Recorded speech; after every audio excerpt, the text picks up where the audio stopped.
Bonjour à tous et bienvenue dans cette nouvelle vidéo. On est super heureux de vous retrouver pour reparler finalement d'un personnage dont on vous a parlé il n'y a pas très longtemps, mais on avait véritablement envie cet été un petit peu de creuser le sujet, de se pencher un petit peu sur ce personnage aussi mythique qu'est Merlin pour finalement regarder un petit peu quelle va être sa place dans le monde magique. C'est vrai que sur Merlin, on sait déjà relativement peu de choses dans le monde des Moldus, mis à part que c'est une légende qui a été pour le coup très documentée, mais alors dans le monde des sorciers, c'est vrai qu'on ne sait pas grand chose et on s'est dit cet été que ce serait peut-être un petit peu le fil rouge entre guillemets de nos vidéos et que ça nous permettrait éventuellement de faire tout un tas de choses. Donc comme vous le savez, on a déjà publié une vidéo sur l'histoire du personnage de Merlin, donc à la fois sa version entre guillemets moldu mais aussi sa version dans le monde des sorciers de J.K. Rowling. On n'a pas voulu vous faire une vidéo entre guillemets historique, rappelons-le, notre chaîne n'est pas une chaîne de vidéos consacrée à l'histoire, donc on peut faire des erreurs, on peut faire aussi des raccourcis parce qu'on n'est pas là pour vous faire des exposés qui demanderaient peut-être même plusieurs thèses de doctorat sur le sujet. On est là vraiment pour entre guillemets analyser ce qui se passe dans le monde magique. Donc cette vidéo qu'on vous a publiée il y a maintenant quelques semaines, c'est une vidéo vous permettant entre guillemets d'avoir les bons repères par rapport au personnage de Merlin et par rapport également à sa place dans le monde magique. Et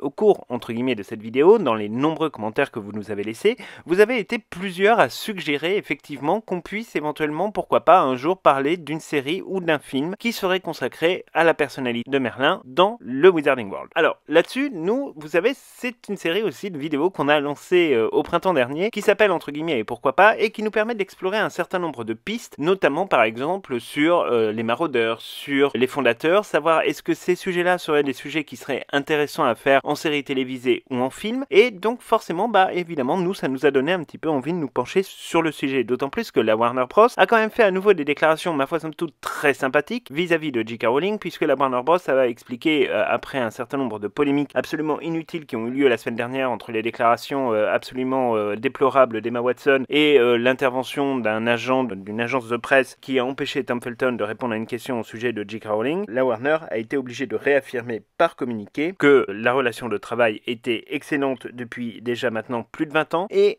qu'elle serait encore meilleure dans les décennies à venir, et donc c'était une manière aussi pour la Warner Bros de réaffirmer une fois encore, c'est la troisième fois en peu de mois qu'ils le font, leur plein et entier soutien à J.K. Rowling, et là-dessus on ne peut évidemment que les remercier. Donc on sait que finalement la création de contenu autour du monde magique, autour de Harry Potter, autour de toute l'œuvre qui est celle de J.K. Rowling, elle ne fait entre guillemets que se développer. Alors on aura probablement dans assez peu de temps des nouvelles du 4e et du 5e volet des Animaux Fantastiques, mais on aura aussi des nouvelles par rapport effectivement à cette idée, à cette proposition de série télévision qui est entre guillemets toujours un peu sur la table. On voit qu'aujourd'hui, que ce soit Disney, que ce soit Netflix, que ce soit Amazon Prime, que ce soit même la Paramount qui a lancé sa propre offre de streaming, toutes sont en train d'exploiter à fond leurs franchises pour finalement faire des séries sur les franchises qui fonctionnent très bien. Et évidemment, comme on vous l'a dit dans plusieurs vidéos, la Warner Bros a aussi une volonté absolument folle de faire une série ou plusieurs séries sur la thématique entre guillemets de Harry Potter et plus largement du Wizarding World. Mais pour ça évidemment il faut l'accord de J.K. Rowling, et donc pour ça évidemment il faut des histoires à raconter. Et donc dans cette catégorie de vidéos, et pourquoi pas, on s'amuse un petit peu à explorer ce qui pourrait être entre guillemets l'avenir du monde magique sur nos écrans, que ce soit nos écrans de télévision ou nos écrans de cinéma. Là en l'occurrence on a voulu vraiment se poser la question d'une série spécifiquement basée sur le personnage de Merlin et sur sa propre histoire. Parce que c'est vrai que vous nous avez posé à plusieurs reprises la question, que ce soit sur Instagram ou que ce soit sur YouTube, et c'est vrai que quelque part c'est un sujet qui mérite d'être traité à part entière et pas simplement dans la vidéo que nous avons pu réaliser déjà auparavant, qui était vraiment basée là pour le coup sur l'histoire du personnage.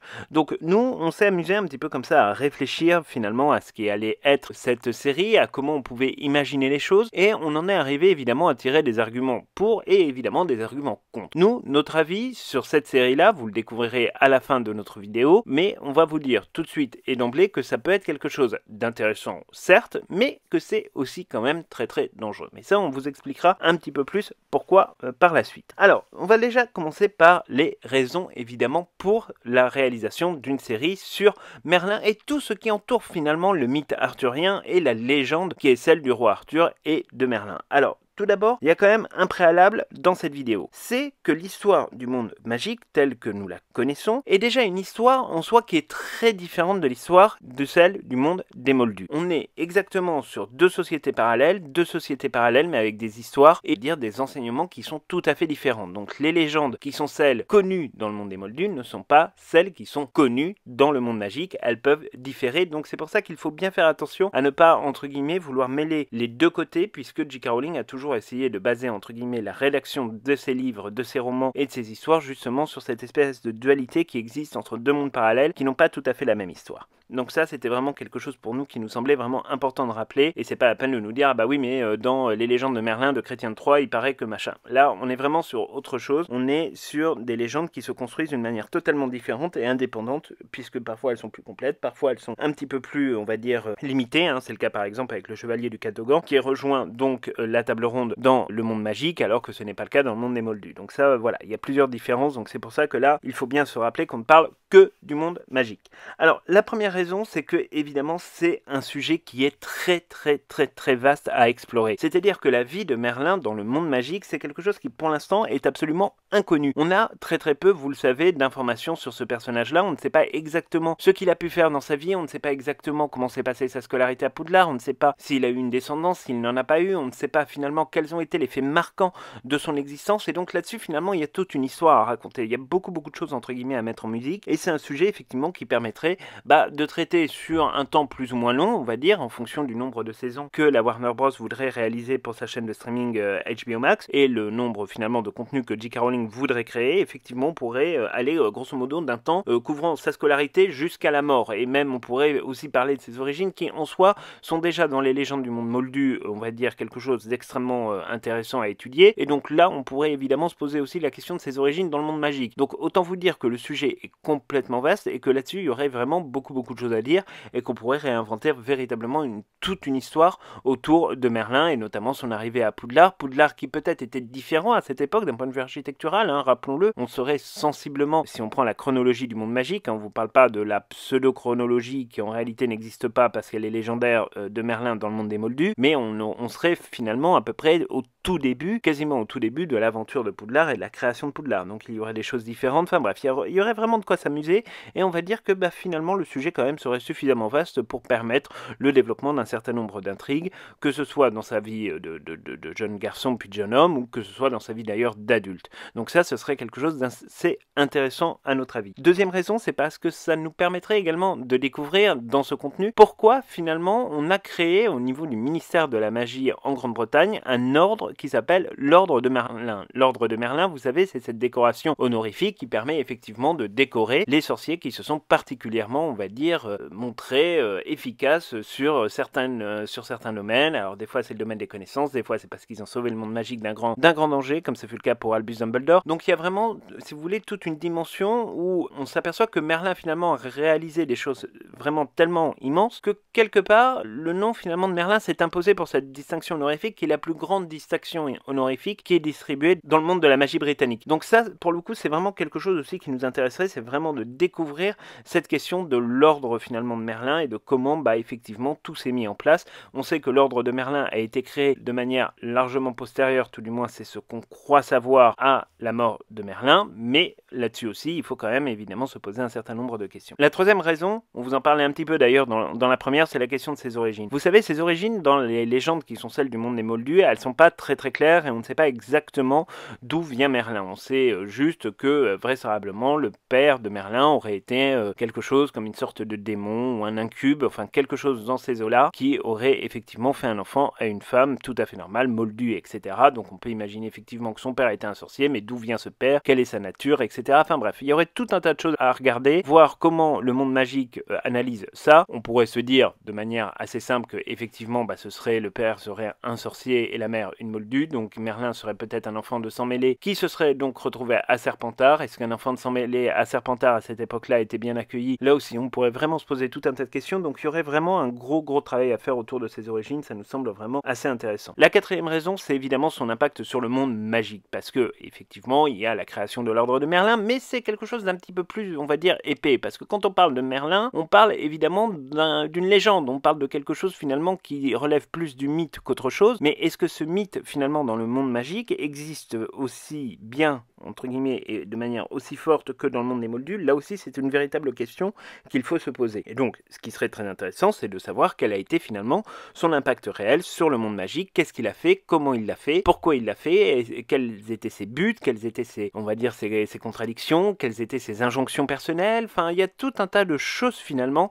qui nous semblent vraiment très intéressantes à regarder, et la manière dont finalement il a ancré son histoire dans celle du monde magique, là pour le coup c'est quelque chose vraiment qui nous intéresserait. Et enfin, cinquième raison, ça on vous la donne parce que nous sommes des grands fans entre guillemets de tout ce qui concerne les légendes autour de Merlin et du roi Arthur, on pourrait évidemment se dire que cette série serait une pierre de plus rapportée entre guillemets à cet édifice absolument incroyable de la culture, on pourrait dire populaire, mais c'est pas de la culture pop Merlin, c'est quelque chose d'autre chose, le roi Arthur aussi, c'est vraiment, on est entre l'histoire, les mythes, les légendes, enfin pour nous c'est un sujet qui est absolument passionnant, et donc on est toujours heureux de découvrir finalement que des réalisateurs, des grands écrivains se disent toujours tiens je vais replonger dans le mythe de Merlin, je vais replonger dans le mythe finalement de la quête du Graal, et on va voir si on peut trouver des choses, etc. et réinventer. Ça c'est quelque chose finalement qui est toujours très intéressant à regarder, puisque au final c'est même l'histoire de toute façon de cette légende d'être inventée, réinventée en permanence, donc en soi là pour le coup ce serait une véritable bonne raison. Alors ensuite il y a évidemment les raisons contre. Alors les raisons contre pour nous elles sont un peu plus nombreuses et vous allez vite comprendre pourquoi. Alors la première raison qui fait qu'on serait assez contre finalement cette série consacrée à Merlin dans le monde magique, c'est tout simplement parce que en fait comme on le disait au point 5 de nos précédentes raisons pour la réalisation d'une série, c'est qu'il y a déjà beaucoup de choses qui a été fait. Et à un moment donné, il faut se poser la question de savoir si tout n'a pas déjà été fait en matière de séries télévisées et de films au sujet de la table ronde. Parce que si l'écriture permet effectivement de voyager dans d'autres, on va dire, hémisphères et dans d'autres mondes que ceux de, entre guillemets, de Chrétien de Troyes ou de ses prédécesseurs, là, en l'occurrence, c'est vrai qu'en série télévision, il y a eu déjà un certain nombre de films sur Merlin, tout le monde s'y est essayé, Disney s'y est essayé, et en dessin animé et en prise de vue réelle, il y a eu une série qui a été développée fut un temps par la Fox, et une série qui a été développée par Netflix dans un autre style.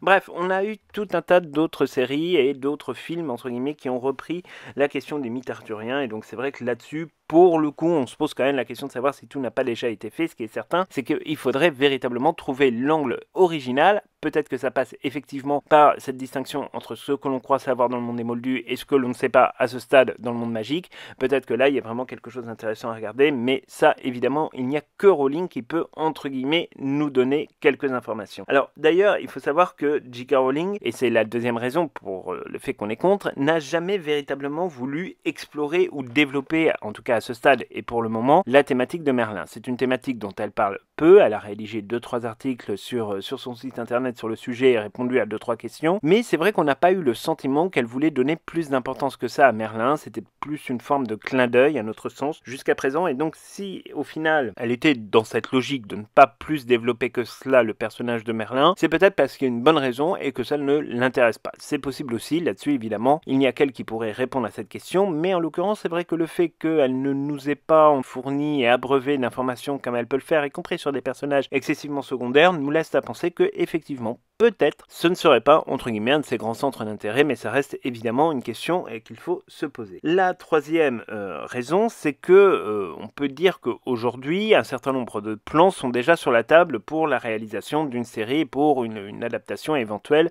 d'autres idées de J.K. Rowling. On peut imaginer déjà que HBO Max a quelques idées sur le sujet et qu'ils ont même déjà commencé à travailler là-dessus. Enfin, ils s'en cachent à peine. Pour l'instant, ils disent non, c'est en discussion. Mais bon, en réalité, on sait très bien que les lois du marché, notamment dans l'industrie hollywoodienne, sont ce qu'elles sont, et que en réalité, il y a déjà des projets qui doivent circuler un petit peu sous le manteau, où il doit y avoir un certain nombre d'échanges entre J.K. Rowling, ses représentants, et les représentants légaux de la Warner Bros. Donc là-dessus, on peut dire que c'est intéressant. Et alors, du coup, nous, troisième raison qui fait qu'on serait contre cette série, c'est qu'on a le sentiment quand même que la place qui sera celle de Merlin dans le jeu vidéo Hogwarts Legacy sera une place quand même relativement minime. C'est-à-dire que quand on regarde le gameplay, on l'a regardé à nouveau l'autre jour et on vous en reparlera dans une prochaine vidéo cet été, quand on regarde le gameplay, on s'aperçoit finalement qu'il n'y a pas non plus une place monumentale qui est donnée à Merlin. C'est-à-dire qu'on nous balance ça un peu entre 2 ou 3 belles séquences en nous disant voilà, il faudra résoudre des énigmes qui ont été laissées par Merlin lorsqu'il était élève lui-même à Poudlard. Ok, bon, on en reste là et on va pas tellement plus loin.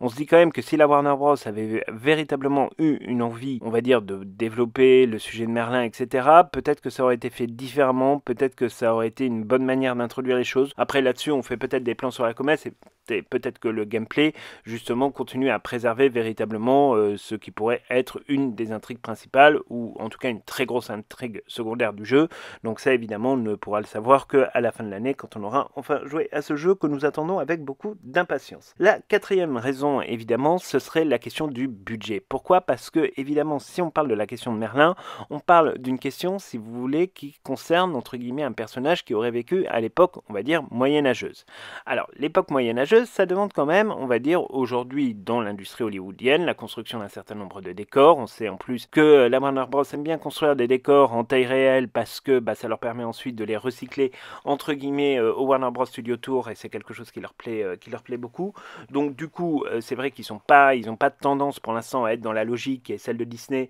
de tout faire à partir d'écrans incurvés, etc., sur lesquels ils vont diffuser un certain nombre de décors. Là, on est vraiment sur quelque chose de tout à fait réel, donc ça demande évidemment du budget. Ça demande tout un tas de choses et toute une capacité, on va dire, d'imagination d'un monde, finalement, qui se trouverait entre 600 et 700 ans avant les Animaux Fantastiques. Donc on est sur quelque chose véritablement, là, d'un peu compliqué à conceptualiser et un petit peu compliqué en termes de budget à monter. Donc on peut imaginer que ce soit faisable, mais comme pour la série des fondateurs, au final, c'est vrai que là-dessus, ça occuperait quand même une grosse partie du budget, d'avoir à reconstruire des décors, peut-être même construire un Poudlard différent, hein, si on traite de la question de la scolarité de Merlin. Donc ça demande quand même un budget vraiment pour le coup très conséquent et il faut l'avoir quand même en tête. La cinquième raison qui fait qu'on se rend compte, c'est que en réalité, la difficulté, c'est que comme on vous le disait, sur Merlin, tout a été fait et donc il faudrait savoir se différencier. Et la question de la différenciation, quand on parle de séries télé ou de films basés sur la question de la table ronde et de Merlin, encore une fois, c'est compliqué à trouver, il faut vraiment le bon angle. Est-ce que l'angle, entre guillemets, du monde magique suffit? C'est pas évident, et ça là-dessus, il faut vraiment trouver les bonnes idées, une bonne conceptualisation d'un scénario qui tienne véritablement la route et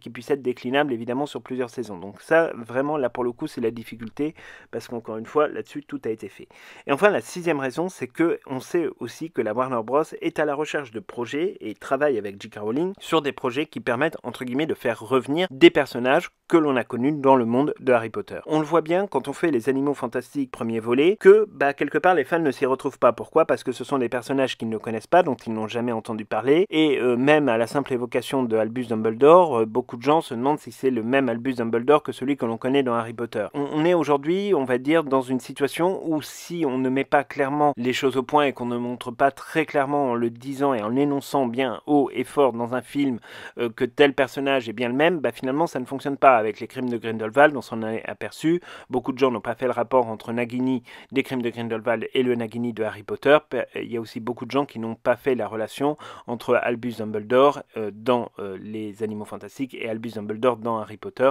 pensant que ça pouvait éventuellement être d'autres personnes, voire même être un multivers. Donc là-dessus, c'est vraiment des choses qui sont très compliquées. Donc la Warner, eux, ils auront plutôt tendance à toujours aller vers des endroits finalement de l'histoire du monde magique où ils seront en capacité, entre guillemets, de ramener des personnages qui ont été connus et reconnus par le grand public. Là, en l'occurrence, sur une série sur Merlin, on ne pourrait pas ramener grand-chose. Peut-être un ou deux fondateurs, s'ils sont encore en vie à cette époque, et a priori, ça semblerait quand même relativement difficile à croire. On pourrait éventuellement peut-être introduire Nicolas Flamel, mais ça dépend véritablement de la chronologie et où il situe Merlin dans la chronologie du monde magique, ce que nous ne savons pas, évidemment, à l'heure où on parle. Et on va en rester finalement relativement là. En plus, Nicolas Flamel, il était à Beauxbatons, il n'était pas à Poudlard, donc ça... Enfin, tout ça cause des difficultés, entre guillemets, de conceptualisation, d'intégration, finalement, on va dire, de personnages de Harry Potter, et c'est peut-être là où ça pêcherait beaucoup, parce que les gens, éventuellement, ne feraient pas leur rapport entre la saga Harry Potter, la saga des Animaux Fantastiques, et cette éventuelle série télévisée qui pourrait être basée sur Merlin. Vous l'aurez compris, au final, notre avis sur cette question d'une série sur Merlin, il est plutôt, quand on prend la peine d'y réfléchir, plutôt, on va dire, négatif, dans la mesure où finalement on a le sentiment que tout serait fait, et ça nous passe de dire que notre avis est négatif, parce qu'en même temps on est des très grands fans de la légende arthurienne, encore une fois, et c'est vraiment voilà, des films, des séries, des livres qui nous passionnent véritablement, jusqu'aux poésies de Tolkien écrites sur le sujet, mais là en l'occurrence c'est vrai qu'on se dit que quelque part tout a déjà été fait, si c'est juste pour faire revenir le chevalier du Catogan, voilà, etc., les gens risquent de pas comprendre et de pas savoir qui c'est, puisque en réalité le chevalier du Catogan, si on n'a pas lu les livres Harry Potter, on le voit 24 secondes et 32 centièmes dans Harry Potter et le prisonnier d'Azkaban, et ça va pas plus loin. Bon, du coup, ça pose tout un tas de questions. Donc nous, c'est un sujet qui nous aurait plu de base, mais c'est vrai que quand on regarde finalement les difficultés, entre guillemets, à se différencier par rapport à tout ce qui a déjà été fait, etc., ça nous semble effectivement peut-être pas la meilleure des idées, entre guillemets, pour créer une série qui pourrait fonctionner demain ou pas, évidemment, sur une plateforme de streaming comme HBO Max. Donc ça reste évidemment une question encore à se poser et à imaginer. Donc, grosso modo, voilà un peu notre avis sur la question. On attend maintenant votre avis dans les commentaires. Ça nous intéresse évidemment toujours de pouvoir discuter avec vous de tous ces sujets-là. Savoir si vous seriez pour ou contre une série consacrée à Merlin, à ses aventures, évidemment aussi, pourquoi pas, à ses compagnons. Est-ce que vous avez envie de découvrir cette histoire vue du monde magique, ou est-ce que c'est quelque chose finalement qui vous emballe pas plus que ça? Donc dites-nous dans les commentaires aussi ce que vous pensez, nous, des raisons qu'on invoque à la fois pour et contre cet éventuel projet de série et cette éventuelle logique, et nous, ça nous ferait évidemment très très plaisir de pouvoir en discuter avec vous. En tout cas, ce qui est certain, c'est que de toute façon, les projets ne vont pas tarder à tomber, et donc on verra si à un moment ou un autre on est dans le vrai ou dans le faux. Nous, on continuera à vous proposer des idées, entre guillemets, comme ça, de discussion au sujet donc des futurs projets de la Warner Bros, parce que ça nous amuse de nous livrer à cet exercice du et pourquoi pas. Et on se retrouve donc très bientôt pour de nouvelles aventures. Samedi, vous aurez une vidéo consacrée à un personnage de la saga qui est un personnage très controversé, mais vous verrez qu'il y a une histoire pour le coup extrêmement intéressante. Et on se retrouve évidemment dès la semaine prochaine pour plein de petites aventures, parce que, petit spoiler, nous partons à Londres vendredi. Donc c'est tout pour cette vidéo et on se retrouve très très bientôt.